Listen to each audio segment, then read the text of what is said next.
கண் தெரியாமல் போனது குறித்து பையன் கவலைப்படவில்லை. ஆராய்ச்சிகளை துரிதப்படுத்தினாள் மேரி. இரவு பகலாக கதிரியக்கம் பற்றி ஆராய்ந்து மனித உடலை ஊடுருவி உள் அவயங்களை புகைப்படமாய் எடுக்க இயலும் என்று ஆணித்தரமாய் நம்பி வெற்றியை நோக்கி போய்க் கொண்டிருந்தாள். இங்குதான் ஒரு பயங்கர சிக்கல். கதிரை பாய்ச்சும் போது புற்றுநோய்கள் வந்துவிட்டால் பெரும் சிக்கலாயிற்று. என்ன செய்வது என்று குழம்பினாள். இப்போது உடல் உறுப்புகளை எல்லளவும் பாதிக்காத ஒரு இயக்கம் வேண்டும். இயக்கமே இல்லாவிட்டாலும் பரவாயில்லை. அடுத்தடுத்து அந்த அம்மையார் எக்ஸ்ரே கண்டுபிடித்தது.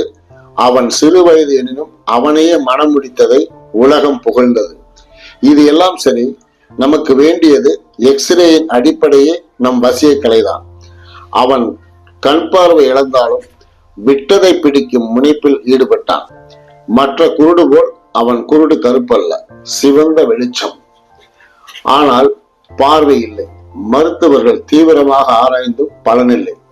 அவனோ பார்வை இல்லாவிட்டாலும் பரவாயில்லை, என்னை சூரியன் முன் அமர்த்து, இந்தியா கொண்டு போ, அங்கு வெயிலின் உக்கிரம் அதிகம், நீ மேலும் உன் ஆராய்ச்சிகளை தொடர், என்னை ஒரு வேலைக்காரனோடு இந்தியா அனுப்பிவிடு. அவளின் தந்தையே உடன் வர தயாரானார். அழைத்து போனார். இடம் பிடித்தார். ஆள் ஆரவாரமற்ற ஒரு மலை பிரதேசத்தில் மொட்டை மாடியுடன் சுற்றும் ஒரு வசதியுள்ள நாற்காலியை தயார் செய்தார். அவரும் உடனிருந்து அவ்வப்போது முகம் துடைத்து அவனுக்கு பழச்சாறு கொடுத்து மென்மேலும் உட்கார வைத்தார். 3 மாதமாய் உட்கார்ந்தவன் அவசரமாய் மேரியை வரவையுங்கள் என்று கத்தினான். வந்தாள். நீ கண்டுபிடித்த எக்ஸ்ரே தப்பு, ஆபத்து என்றான். உடனே உன் வைத்தியத்திற்கு தொடர்பு கொண்டு எந்த மனிதனையும் சோதிக்க வேண்டாம் என்று சொல், போ போ என்று கத்தினான்.